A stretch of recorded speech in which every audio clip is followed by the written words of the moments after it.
Yo, what's up guys? Welcome back to the Supes channel where I am to entertain, inform, and inspire using the topic of discussion as always, which is superheroes. So guys, a new Marvel movie is hitting theaters this weekend called The Marvels, and I got the chance to watch the film early. I watched it last night. Now I'm filming my review now in the morning. So I've had a few hours to really just sit with my thoughts on the film, and this video won't contain any spoilers. So you can watch this video clean and you will still be able to go into The Marvels and be surprised at all of the surprises and all of that good stuff. So let's dive in. First off, I always like to give these disclaimers because guys, in order to bring these big budget Marvel films to life, it truly takes an army. It takes an army of effort from so many different people, from VFX workers to stunt coordinators to the actors themselves to the writers to the costume designers. From beginning to end, it can't be unfound on us of how many people it truly come together in order to bring this film to life. The fact that any of these Marvel movies exist is a miracle in itself, and I want to give a massive respect to the entire team that brought this film to life, because that in itself is a massive accomplishment,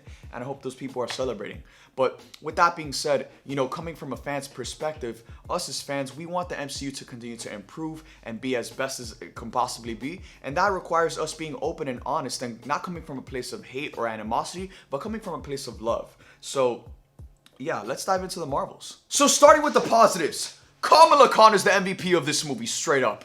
Like, going in, I was most excited to see Monica Rambeau and what this film had in store for Monica, but after watching it, Kamala stole the movie. Like, she is so great in this film. She is the heart, she is the comedic relief, and her dynamic with both Monica and Carol, and their dynamic together is truly the best part of this movie. The three of them have just such a charming dynamic. It's a lot of fun. Brie Larson is having more fun as Carol Danvers, and she feels more like a full character now than ever before.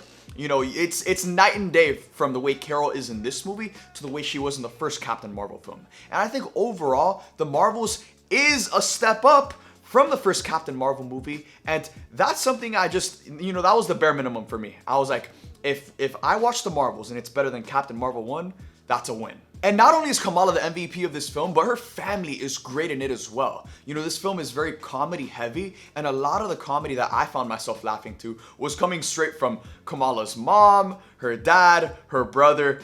They had their funny moments. Across the entire film itself, there was also two really cool action sequences that I really enjoyed. I thought the best action in this film was when it was coming to close hand-to-hand combat. Obviously, Captain Marvel's powers, and honestly all of the Marvel's powers, allow for them to do really just big scale action, and that's in this film as well. But for me, the action was really thriving when we were getting one-shot sequences of, Carol, Monica, Kamala, just using their hand-to-hand combat against the Kree enemies. So again guys, I really enjoyed seeing the three Marvels, and their dynamic was really charming, and they are not to blame whatsoever for why this movie is so flawed. The most obvious criticism this film is going to have by far is that Dar-Benn is one of the worst written villains in the entire MCU.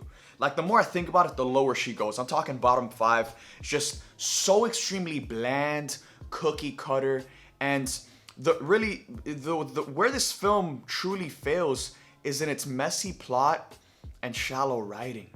Again, this isn't the fault of the three main Marvels. What I'm saying is that the three Marvels deserved better. They deserved a plot that isn't shallow and that has its emotional moments that actually feel earned. That has, it has its comedy, but it also has its emotional depth. And for me, this is a film that I think where it truly falls off is in its third act. Because in its third act, it's another one of those Marvel movies where it starts to prioritize the future instead of continuing to invest in the themes and the emotional arcs that these characters are on. It prioritizes setting the future instead of continuing to invest and pay off that, so like that when those emotional moments come, they feel earned. The Marvels is also highly ambitious in the way this film travels across the universe. There are so many different locations in this movie, from Earth to the Saber space station to just different planets that we see the Marvels go through. It's truly a cosmic adventure. And with cosmic adventures comes the use of a lot of green screens, and a lot of the green screens looked really bad in this movie at times, guys. I'm talking like Thor Love and Thunder level use of green screens. So take that as you will. Again, a lot of you guys have seen Thor Love and Thunder, and you guys can speak to yourselves on how a lot of those green screens and a lot of those shots looked. There was a lot of that looking kind of stuff, There was a lot of that in the Marvels. The Marvels also has one of the shortest runtimes of any MCU film, clocking in at an hour and 45 minutes long, and honestly, at no point in this movie did it ever feel like fast to me. I thought it was perfectly paced for what it was, but again, that script, that third act, is pretty damn shallow, and it has nothing to do with the actresses and the performances and what they brought to the table. It's more so the script that was brought to the table when it came time to make this movie. You know, we've heard from, you know, multiple different sources that Marvel has with the Disney Plus shows, and now it looks like it's happening with the movies at times, that Marvel goes into production on these projects with the scripts not even being done. And it feels like this movie was made that way. And then Marvel obviously had to do a ton of reshoots for this film. And when films are as expensive as any Marvel film or any DC film or any just high budget blockbuster, it's always gonna have reshoots. So just the fact that this film had reshoots isn't a fucking criticism, because all of these high budget blockbusters have to have reshoots because they're so expensive to make.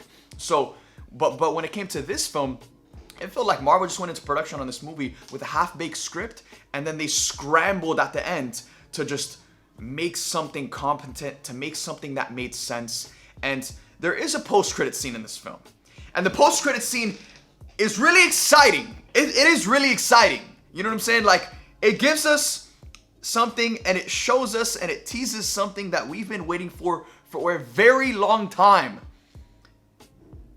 But to me, it just felt a little desperate, bro. It felt like Kevin Feige watched this film and he called a code red and he said, yo, we gotta shoot some fire post-credit scene. We gotta call in the big guns. Dale, dale. Let's start getting the actors on the line. Let's start making the calls, and let's bring them in for a quick scene, and maybe that'll get us out of this one.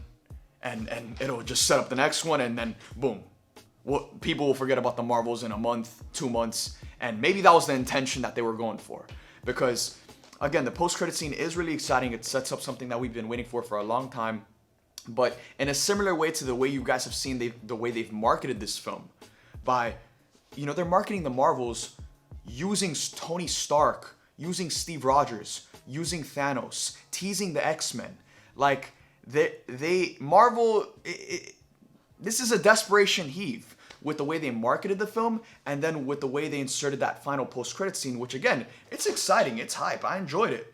But at the same time, you know, after watching the movie and watching the way it played out, it also felt like a desperation heave to try to just get people excited and focus on the next thing instead of talking about what we just watched. So overall, guys, I hate to say this because I go into these movies and I want to love them. Y'all know me, bro. Y'all know me, I'm like a positive dude, bro. I don't go into movies to try to like hate on them. I go into movies to try to love them. But when it came to the Marvels, you know, overall, my just general thoughts on this film is that it has a messy script and it has a shallow plot, and it is quite literally carried on the backs of our three main actresses, Brie Larson, Tiana Paris, Iman Vellani.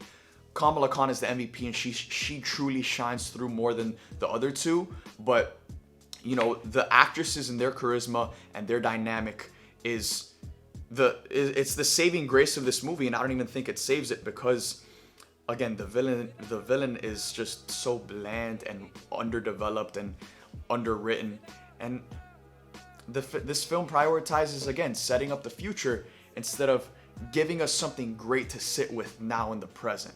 I really truly wish our Marvels had a better script and a better story to work with, because ultimately if this film fails, they're gonna blame the Marvels and they're gonna blame these characters, when in reality the issue here isn't the characters and what the actresses brought to the table, it's the half-baked script that they had to work with. Again, guys, I'm saying all of this from a place of love because, you know, we've heard for a while now that Marvel is pumping the brakes. They are slowing down on the amount of projects they've been producing, and I feel like this is a film that's a casualty of that production process, of trying to get projects in order to just make a release date and just put it out there.